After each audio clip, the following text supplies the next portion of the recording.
Good morning, Kutztown University, and my army of cinephiles and Criterion enthusiasts listening to Cid the Kriterion Kid on KUR, the show where I throw Criterion spy numbers into a random number generator and then review them accordingly.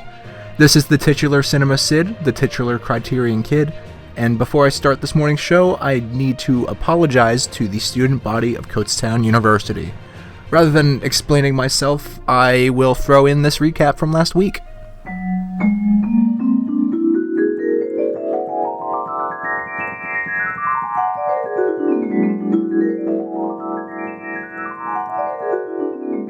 Spine 1057. I hope to God that I've seen this one because I am proving to be a fraud, and I haven't seen this one. It's Jim Jarmusch's Ghost Dog: The Way of the Samurai, starring Forrest Whitaker.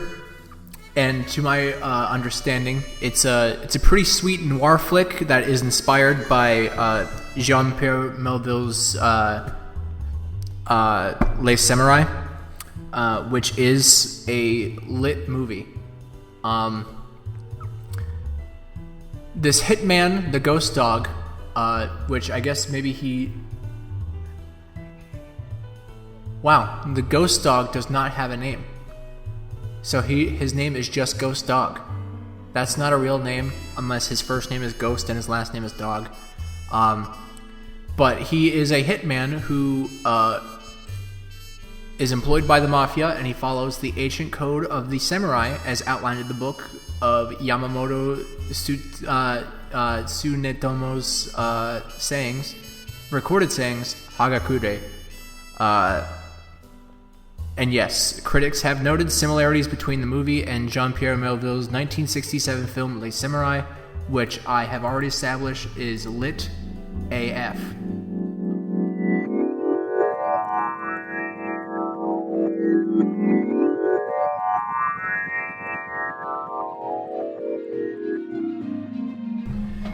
I have since seen Ghost Dog: Way of the Samurai, and now I feel obligated to offer my expertise on it. Before that, though, allow me to read a passage from the KU Notebook. It is a good viewpoint to see the world as a dream. When you have something like a nightmare, you will wake up and tell yourself that it was only a dream. It is said that the world we live in is not a bit different from this. Oops, I'm sorry, that wasn't a passage from the KU Notebook. That was a passage from Hagakure, the Book of the Samurai, written by Yamamoto Tsunetomo, translated by William Scott Wilson, as offered in the form of excerpts as supplemental material in the Criterion release of Ghost Dog: Way of the Samurai. Here's an actual passage from the KU Notebook. Attention KU community. Due to the ongoing labor shortage affecting the country, some dining facilities on campus are also feeling the pinch, but KU is happy to report not affecting operations here too much. That being said, some minor notes to pass along regarding dining hours. The Cub Cafe is open from 7 a.m. to 7 p.m. Monday through Thursday, and 7 a.m. to 6 p.m. on Friday. The Cub Cafe is available for to-go only from 3 to 7 p.m. Monday through Thursday, and 3 to 6 p.m. on Friday. The Academic Forum Food Court offers all of your Zoka and La Nostra pizza favorites from 10:30 a.m. to 2 p.m. Monday through Friday. Chick-fil-A will serve all of your chicken favorites Monday through Friday 10:30 a.m. to 7 p.m. The first floor of the South Dining Hall will continue 24/7 access, with sunny sides open from 9 p.m. to 7 a.m. Late night bites are available from 9 p.m. to 1 a.m. on the first floor of the South Dining Hall 7 days a week. This message of community interest is brought to you by the radio voice of Kutztown University, KUR.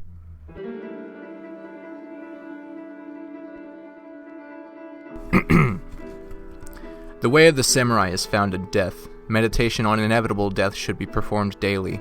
Every day when one's body and mind are at peace, one should meditate upon being ripped apart by arrows, rifles, spears, and swords, being carried away by surging waves, being thrown into the midst of a great fire, being struck by lightning, being shaken to death by a great earthquake, falling from 1,000-foot cliffs, dying of disease, or committing seppuku at the death of one's master. And every day without fail one should consider himself as dead. This is the substance of the way of the samurai, and this is the substance of the man named Ghost Dog, who is following the way of the samurai in Jim Jarmusch's film starring Forrest Whitaker, Ghost Dog: The Way of the Samurai. In last week's episode, I was confused as to what Forrest Whitaker's character's name is in this film. His name actually is Ghost Dog. It's not established if that is his real name, but if that is not his real name, you never learn his real name. So everybody in the movie just calls him Ghost Dog, be it the Italian Mafia, his friends Pearline and Raymond, or just random strangers on the street, of which Ghost Dog has captured the hearts of. I don't know why Ghost Dog, The Way of the Samurai, is compared to Jean-Pierre Melville's Les Samurai, other than the fact that the protagonist is a soft-spoken character who follows the code of the samurai despite not having any grounds or permission to do so. And also his friend Raymond is a French speaker who does not speak any English at all, and this is Ghost Dog's best friend, so the friendship that they share bears no communication whatsoever, and I do not know how the friendship can happen, but it is pretty silly and pretty funny, and also pretty wholesome. I feel this lack of communication pays homage to what I feel like Ghost Dog, The Way of the Samurai's true inspiration is, which is not Jean-Pierre Melville's Les Samurai, but Akira Kurosawa's Rashomon. And in Rashomon, there is one central story that is mistold and misinterpreted multiple times throughout the film because it is from the perspectives of multiple people trying to retell their story, be it from memory and just misremembering something, or deliberately telling falsehoods. Wait, actually, no. On second thought, I do take that back. I feel like Les Samurai is probably the bigger inspiration for Ghost Dog, The Way of Samurai, and there are a couple of things that I wanted to mention about it. In Les Samurai, the movie opens with a fictional quote from the Book of Bushido. That's not a real book. I don't know what kind of drugs Jean-Pierre Melville was on, but he's French, so... Before I get on a tangent about Jean-Pierre Melville and the French, he also, the Frenchman in Les Samurai, his name is irrelevant to the current conversation. In the beginning of the movie, he has a big key ring of cars, like a comedically big key ring of cars. It's a very big key ring of cars. Car keys, sorry. A very big key ring of car keys. And he enters a car that is dropped off for him, and he is looking for the key that the car belongs to. It is a throwaway car, it is a getaway car, and he's methodically looking at every single key on the key ring, and he's like, nope, this isn't the key, and he puts it on the car seat, and then he goes to the next key, he's like, nope, this isn't the key either, and then he puts it on the car seat, and then he finds the key. Ghost Dog has Ghost Dog, The Way of the Samurai, the film, not the character, has a more modernized version of this with more modernized cars, and they have little beepers and clickers with little receivers, whenever you press a button and then it opens the door. Ghost Dog has one of those things, and then he finds the getaway car that is planted for him, and he's like, yep, this is the key, because this is the key to every car. So that's pretty cool. And also, Ghost Dog really likes birds, and Jeff Costello, the name of the irrelevant protagonist of Les Samurai, also really likes birds. I found Ghost Dog very good. The music written by RZA is great. It bumps. That's the type of stuff that you would play in your car, high bass, high volume, windows down, middle of the summer, and then you'd be throwing a party. And I also really like the parts where Ghost Dog, when sheathing his silenced pistol, he spins it around like a katana before putting it into his trench coat. I find that very funny. So yeah, I have since seen Ghost Dog, Way of the Samurai. I liked it a lot. Watch Ghost Dog, The Way of the Samurai, starring Forrest Whitaker, directed by Jim Jarmusch. Now that I have righted my wrong and fixed my mistake, it is time for another Criterion title to talk about. So we got, hold on just 1 second. I need to set up my RNG thing real quick, and I need to figure out how to do this. Is this correct? I think I got it. Okay. So we're gonna do. I was fiddling around. I said a swear word. I did not mean to say a swear word. I am very sorry.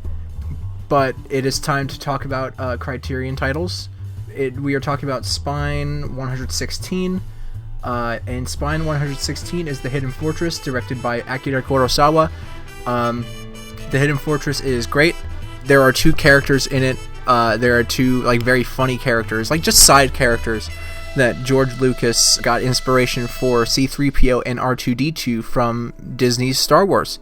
He really liked how the characters functioned, how just two side characters for just comedic relief were actually used to progress the story along. These two characters are going along, and they have gold, I think, or something, and they're met by Toshiro Mifune, and Toshiro Mifune is basically the Clint Eastwood of Japan. To gather my memory here, I'm sorry, okay, get out of my way, stop it, thank you. To refresh my memory, I have the Criterion in front of me, and the back description says, a grand-scale adventure only as Akira Kurosawa could make one. The Hidden Fortress stars the inimitable Toshiro Mifune as a general charged with guarding his defeated clan's princess, a fierce Misa Uehara. As the two smuggle royal treasure across hostile territory. Accompanying them are a pair of bumbling, conniving peasants who may or may not be their friends, who directly inspired C-3PO and R2-D2. And actually, the next sentence says, this rip-roaring riot is among the director's most beloved films and was a primary influence on George Lucas's Star Wars. The Hidden Fortress delivers Kurosawa's trademark deft blend of wry humor, breathtaking action, and compassionate humanity. So basically, Star Wars would not exist without Akira Kurosawa's The Hidden Fortress. You should feel bad for liking Star Wars, and you should watch Kurosawa's Hidden Fortress instead, because it's better. Now that is done, let's do another spine. Number 491. We got 491. That is Z, directed by Costa Gavras. I have not seen that. That film is not to be confused with Fritz Lang's M. This is a different movie, and it is a movie that I have not seen, so I cannot talk about it, because I know nothing about it. We have spine number 1005 now. We're in the thousands, ladies and gentlemen, and that is Cold War, directed by Paweł Alexander Pawlikowski. That's another Polish filmmaker. We've talked about Polish filmmakers before. They have really difficult to pronounce names. This is a film that I have not seen. Spine number 245. Spine number 245 is Port of Shadows, directed by Marcel Carnet, which is another French film director. We've talked about French people as well. I haven't seen that. So 540 is The Darjeeling Unlimited, which is a Wes Anderson film. That is unfortunately a Wes Anderson film that I have not seen. Maybe I will someday. I kind of dig Wes Anderson. He's pretty sweet. He's pretty neat. 834 is Blood Simple, directed by Joel and Ethan Coen. I believe this is their debut. I'm not sure. I could be wrong. But Blood Simple is a Western take on a noir film, kind of like Joel and Ethan Coen's 2007 film, No Country for Old Men.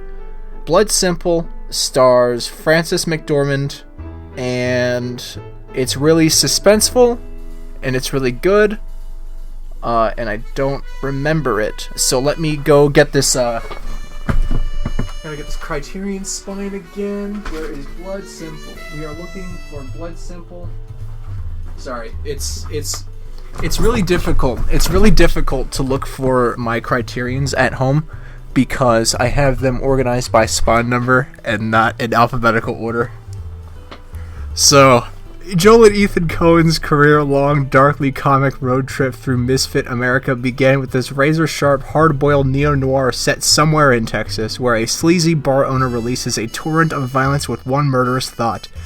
Actor M. Emmett Walsh looms over the proceedings as a slippery private eye with a yellow suit, a cowboy hat, and no moral compass, and Frances McDormand's cunning debut performance set her on the road to stardom. The tight scripting and inventive style that have marked the Coens' work for decades are all here in this first film, which their cinematographer Barry Sonnenfeld abandons black and white chiaroscuro. That's not a real word. He abandons the black and white that for neon signs and jukebox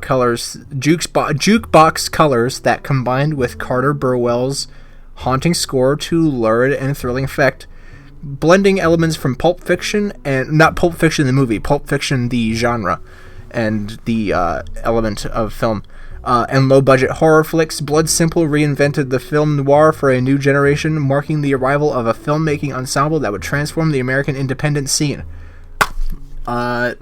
Trying to remember, there's some, I dropped the book. I dropped my case. Okay. Let's check out the essays. This is way too much reading for me to do right now. But yeah, watch Blood Simple, and while you're at it, watch every other Coen Brothers movie except for The Ballad of Buster Scruggs. Let me put this back real quick.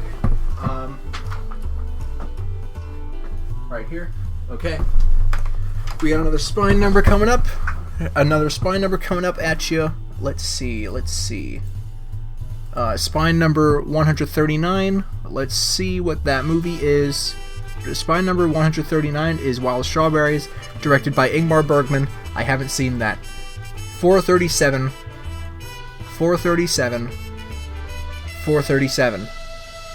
is Vampire, directed by Carl Theodor Dreyer.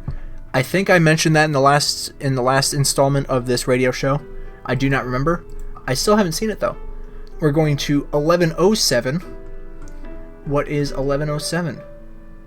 1107 is The Learning Tree, directed by Gordon Parks. I have not seen The Learning Tree, directed by Gordon Parks. So 637 of this is Purple Noon, directed by René Clement.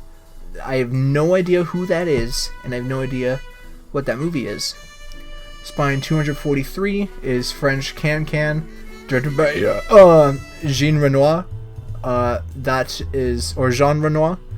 That is not a movie I am familiar with. Let's see. We have Spine 656. 656 is Pierre... What? Wait. Okay, so... This is odd. What? Is this a box set? Hold on. Okay. So, spine number 655. Wait, did I say 656? Oh, I said 656. Okay, I'll talk about spine 655 at some other point whenever it comes up in the RNG, but until then, I will save that anecdote and that story. I don't know when that'll happen. It might never happen. So you will probably never know what my confusion was. Currently, we are looking through a random number generator so we can find a movie to talk about. I can't imagine it'll take very long because I've seen a decent amount of the Criterion collection, so let's run this through. Okay, we are doing this again. Spine number 270 is Casque d'Or, directed by Jacques Becker. I have not seen that. So, Spine 223, okay. Spine 223 is Maîtresse.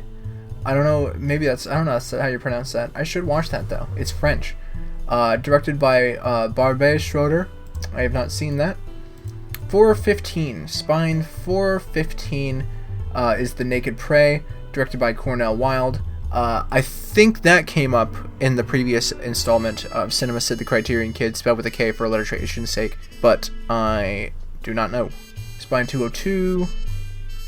Spine 202 is Indiscretion of an American Wife, directed by Vittorio De Sica. I haven't seen that. I'm not a big fan of Italian neorealism, which that movie probably is because that director is under that echelon of directors. 822 is Clouds of Sils Maria, directed by Olivier Assayas. We're getting a lot of French directors today. That's the movie I haven't seen. Spine 253 is A Woman Under the Influence, directed by John Cassavetes, which I've already established in the previous installment of Cid the Kriterion Kid, spelled with a K for alliteration's sake. I haven't seen. Spine 138 is Rashomon, directed by Akira Kurosawa. I don't know what the chances of that are, but I guess I'd get to talk about Rashomon now. That's not only the second Kurosawa film we're talking about today, but it's also, like I said, what I believe to be one of the main inspirations for the aforementioned Ghost Dog: The Way of the Samurai, starring Forest Whitaker, directed by Jim Jarmusch. Rashomon is Akira Kurosawa's 1950 masterpiece, wherein it is the first movie that a camera was shot at the sun, because I guess back then they believed that the sun's rays would burn the celluloid, and the camera operator, what's his name? Hold on, I gotta find out what this screwball camera operator's name is. I'm looking through the Criterion essays right now. Oh my god, there are so many names in this thing. Let's see. Where's he at? Where he at though? I'm sorry. Hold on. Lots of Japanese names to sift through. Is that it? No, that's somebody else. What is his name? What is his name? What is his name? What is his name? I can't find his name. There's his last name. What's his full name? Kazuo Miyagawa. That's the cam op's name.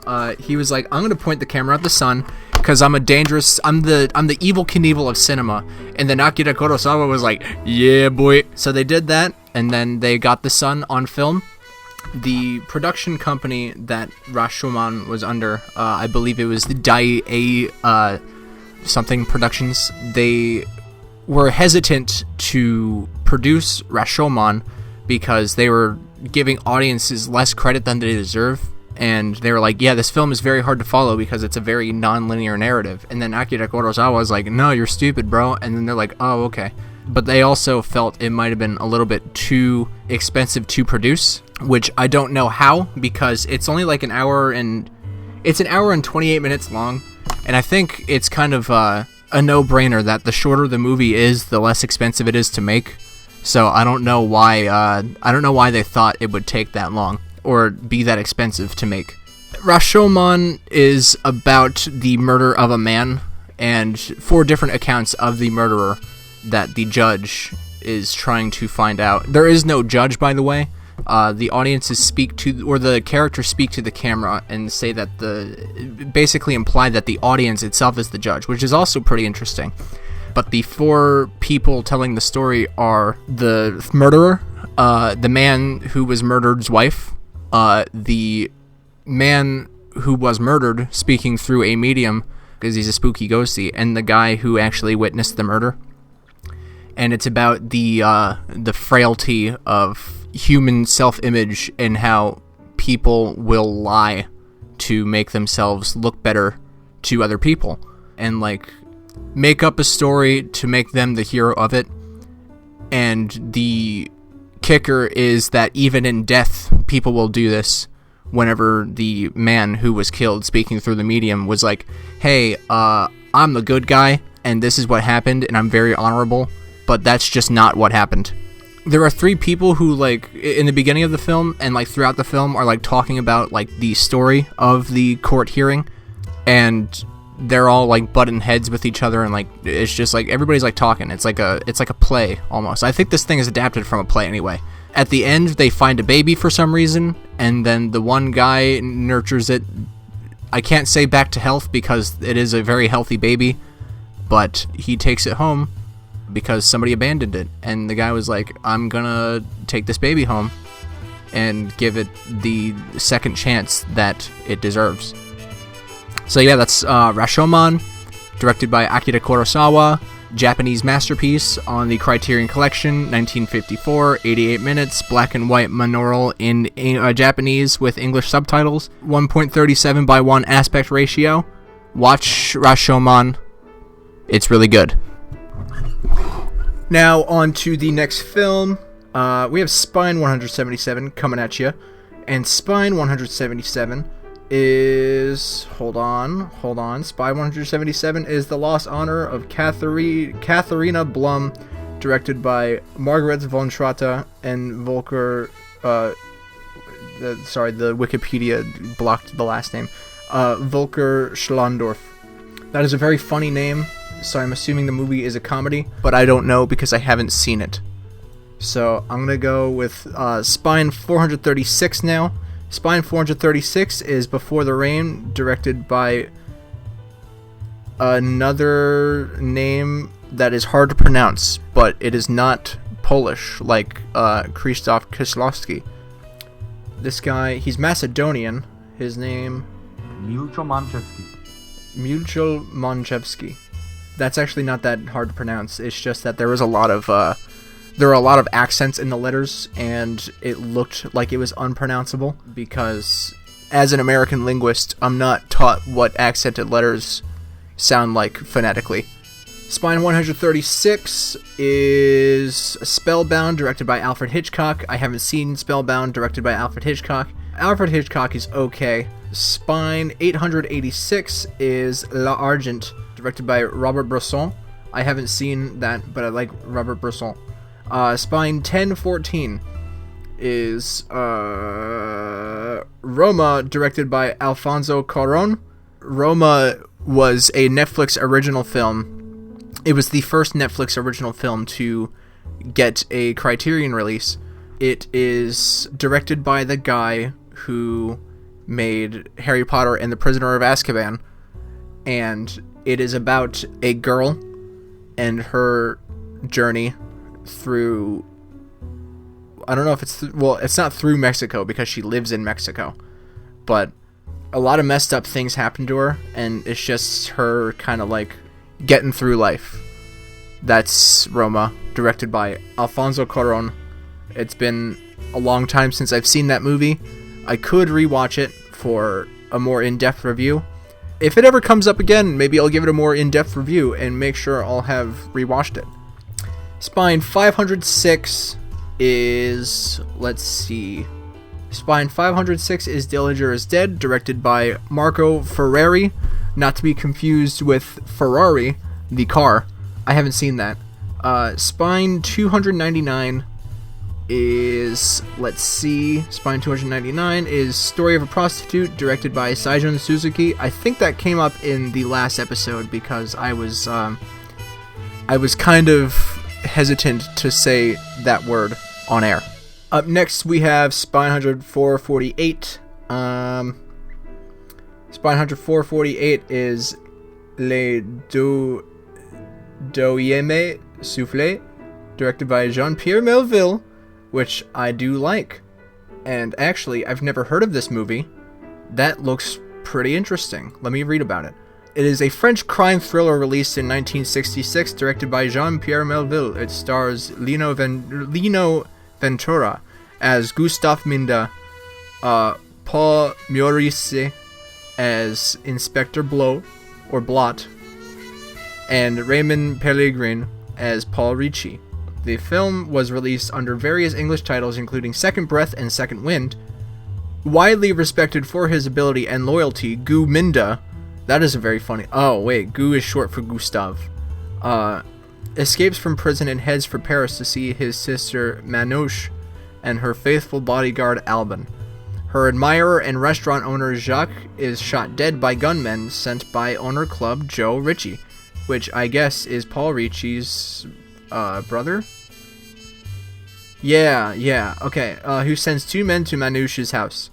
Gustave catches them there and gives them his trademark execution, which is a country drive in which they are shot and dumped. just like The Godfather. Spoilers for The Godfather, Part 1, in which Sonny Corleone dies. Played by James Caan. Commissioner Bloat of the Paris police suspects the hand of Gustave, whose Manouche and Albon then tried to smuggle to Italy via Marseille. It's pronounced Marseille, but it's like the Treaty of Marseille without the S at the end of Marseille. Before going, Gustave is interested in one last job to put him in funds. An old associate, Orloff, sends him to Joe Ricci's brother Paul, who is planning to hold up a security van full of platinum bars. It is escorted by 2 armed policemen, one of whom Gustave kills. Commissioner Fardiano of the Marseille police catches Gustave and Paul, giving them rough treatment. In an exchange, which is secretly recorded by Blot's team, Gustave is tricked into admitting that Paul was involved. Joe Ricci, wanting revenge on Gustave for his jailed brother, also sees a chance to get Gustave's share of the proceeds. He works on the other 2 participants in the robbery who fear Gustave might name them as well. To clear his name in the underworld, Gustave escapes from the hospital where he is being held and captures Commissioner Fardiano in his car. After being forced to write a confession, which admits maltreatment and clears Gustave of informing, he gets Gustave's usual execution, which is a country drive in which they are shot and dumped, like The Godfather. Orloff then tells Gustave where Joe Ricci is meeting the other 2 robbers, and in a final gun battle, all 4 are killed. Searching Gustave's body, Commissioner Blot, who does not agree with Fardiano's interrogation methods, finds the confession, which he drops at the feet of a journalist. I was interested in that movie, because I really like Jean-Pierre Melville, but now I know that the main character dies, and I should not have read the plot synopsis, and I think I ruined this movie for myself. So, yeah, not happy about that. I don't know why I just did that, but I guess the next spine number we're talking about is 199, Schizopolis, directed by Steven Soderbergh, and I haven't seen that. Actually, after this short break, that actually kind of brings me up to a new segment of Cinema Cid the Kriterion Kid that I want to do. We're going to skip the Q&A for this installment of the show. However, we're going to have a new segment in which I talk about films that I wish were on the Criterion Collection. So yeah, stay tuned for that. Hello everybody, and welcome back to Cinema Cid the Kriterion Kid on the voice of KUR, Kutztown Radio, Kutztown University, Kutztown Radio. Before I begin this new segment, I would like to say that I'm picking these sweepers at random, and I keep getting these movie-themed ones. Like in the previous installment of this show, I got a Pulp Fiction one, which was pretty sweet, because Pulp Fiction is pretty sweet. And the one that just played was from The Princess Bride, I believe, and believe it or not, The Princess Bride is in the Criterion Collection, and that is a movie that I have seen, so maybe I'll talk about The Princess Bride one of these days. But until then, this current segment is movies I wish were on the Criterion Collection. This is the segment of the show where I talk about movies that are not in the Criterion Collection and give a case for them as to why they should be in the Criterion Collection. I wanted to hop right into this section because something I mentioned in the previous section reminded me that I wanted to do this, and that is when I mentioned Steven Soderbergh. I think they should put Steven Soderbergh's Stalker on the Criterion Collection and maybe have like a neat box set wherein it is packed alongside of Andrei Tarkovsky's Stalker. I think that'd be very interesting. Stalker's directed by Steven Soderbergh, starring George Clooney, boxed with Stalker, directed by Andrei Tarkovsky, starring 3 depressed gentlemen whose names I do not know, but are probably difficult to pronounce. I'm not going to talk about Stalker right now in depth, the Tarkovsky film, not the Soderbergh film, but I do have a deep history with the movie Stalker, and maybe that will be addressed at some point, but I must stay on track. Now, the next movie I want to talk about is Gremlins 2. It would be ideal for Gremlins 1 and Gremlins 2 to have like a double feature or like a little box set to be released on Criterion Collection, but if that doesn't happen, that's okay, because as long as Gremlins 2 is the one that makes it, it can happen. And I understand that it is a Warner Brothers property, and they're probably not going to give that up for Criterion for like art distribution purposes, but I feel like it's a serious contender, and it really should be on the Criterion Collection. And it's not like that Warner Brothers doesn't have any films on the Criterion Collection. You have stuff like Barry Lyndon, you have Until the End of the World, you have some other Wim Wenders stuff. There's a decent amount of Warner Brothers titles on the Criterion Collection, and I feel like Gremlins 2 would be one of the most welcome releases that Warner Brothers has to offer when it comes to releases that they have on Criterion. To understand the masterpiece that is Gremlins 2, one must first know its origins. The first Gremlins, upon its release in 1984, was a box office smash. Warner Brothers knew that they had a hit, and the one problem for them is that the director Joe Dante did not want to make a sequel. Most of Joe Dante's filmography consists of low-budget horror movies filled with the passion of a new and young filmmaker. To franchise Gremlins would be a sacrifice of his integrity, and then 6 years later, Joe Dante was finally pressured into making the sequel, albeit under one condition. He would have full creative control, with no studio interference, and Warner Brothers agreed to this. The fact that Gremlins 2 takes place in New York City is a phenomenal choice for the point that the film is trying to convey. The reason sequels exist is not to continue a film story. They exist because the first one was successful enough that a production company knows that the audience would pay for more. Consumer culture in the 1980s and 1990s was rampant. Franchising grew exponentially and people did nothing but buy, sell, sell, like how the Gremlin in Gremlins 2 was trading stocks. That's a direct quote from Gremlins 2. You should watch Gremlins 2, it's great. New York City is one of America's biggest havens for gross consumerism and materialism. A great character that Gremlins 2 has is multi-millionaire Daniel Clamp. Not Donald Trump. Two different people. Daniel Clamp is a very shallow character who only thinks of himself and money, and adding to the obsessive franchising that companies had, which one man was also obsessed with franchising, he has hotels, wineries, skating rinks, realtor firms, golf courses, and everything else a rich white American man can dream of owning. I don't remember his name. Daniel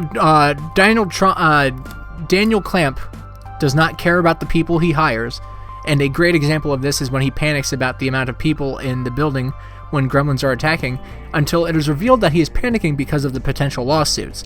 He only cares about his property, and another great example of this is when he shreds a gremlin to death. He is literally only fazed by the danger his tie was in.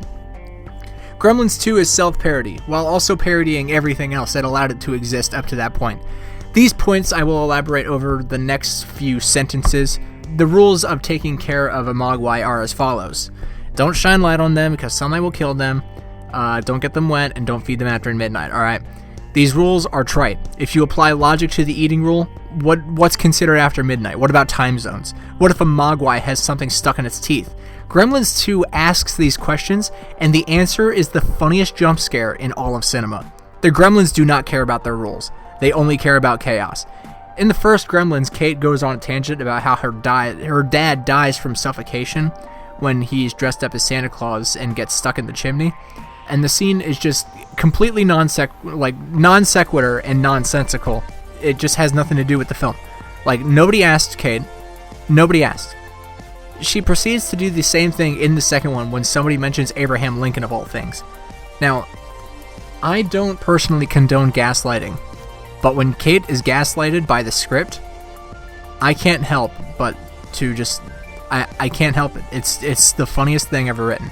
It's important to note that, along with Raiders of the Lost Ark, Gremlins is solely responsible for the PG-13 rating, the first Gremlins. Gremlins being rated PG was filled with blood and gore, and the reason it was PG is because the blood was green and the gore was inflicted upon fictional monsters. This doesn't change the fact that kids wouldn't find it terrifying. Gremlins 2 addresses the backlash of its release, not once but twice. The first is through the form of a film critic trashing Gremlins who is mercilessly slaughtered by a group of gremlins. The man's dying words were, "It's a 10, it's a 10. The second instance of this is the scene of the fourth wall break. A mother is outraged and complains to the usher that the movie is too violent and not for children, to which the usher replies, "We just show the movies, ma'am, we don't make them." One more thing to note in this fourth wall break scene is the odd celebrity cameo of Hulk Hogan. Hulk Hogan is an 80s and 90s icon in pop culture, and his direct apology to the audience, I'm sure, had every viewer let out a big collective "Aww." He's like, "Sorry, ladies and gentlemen, I'm Hulk Hogan. I'm gonna stop these gremlins from tampering with your movie." And also, while I'm on this tangent, the theatrical version of this was gremlins messing with the projector, like the film projector, and like setting it on fire and everything. However, the VHS tape has an alternative scene to this part wherein they add like a bunch of TV static, like they're messing up the magnetic VHS tape, which is very sweet and very cool, and they didn't have to do that. But it makes me really want to get the VHS copy of Gremlins 2. And also, I think that would just make a really neat supplemental feature in the Gremlins 2 Blu-ray 4K Criterion release. Anyway, speaking of pop culture, Warner Brothers is a massive tycoon of intellectual properties. Gremlins happens to be one of these properties. Joe Dante, I believe, had to have been furious with Warner Brothers for making this sequel happen, and he passively aggressively lashes out at them twice, to my recollection. When people get tattoos of something, they are making a commitment. People usually get tattoos of something they love, a hobby, a quote, a memoriam, things of that nature. Tattoos are permanent, and even removal isn't always 100% effective. God bless the gremlin getting a Warner Brothers tattoo. Another example of Joe Dante's passive-aggressive rebellion against Warner Brothers is the scene where the gremlin drinks a bat solution and grows wings. Upon flying out of the genetics lab, he leaves behind a Batman insignia. Take a big guess as to who owns Batman. Aside from the profound commentary of the fast life and its anti-capitalist themes, Gremlins 2 also serves as a masterclass in screwball comedy. There is no logic, there is no sense, there is only chaos. There are only questions. Questions like, why does this skyscraper in the middle of New York City house a laboratory for genetic modification? How did the gremlin make an Abraham Lincoln hand puppet? What was going through Forrester's mind as he genuinely considered, loving the female gremlin? What type of name is Dr. Catheter? When did the Gremlins have the time to choreograph and build sets for their rendition of Frank Sinatra's New York, New York? These questions will be the questions you will be asking, and there will be more. They will never be answered. I'm sorry, I wanted to talk about more movies that I wished were on the Criterion Collection, but I adore Gremlins 2 so much, and I really think that it should be on the Criterion Collection. Thank you for listening to Cinema Cid the Kriterion Kid on the voice of wow, I sounded like the robot in the previous sweeper just now, where he's like, all your bases belong to us. Anyway, as I was saying, thank you for listening to Cinema Cid the Kriterion Kid on the voice of Kutztown University, KUR. That is it for today's episode. Join me next week as I continue my plight into the cinematic realm of the Criterion Collection. If you would like to talk about movies, you know where to hit me up. But if you do not know where to hit me up, please listen to the following message.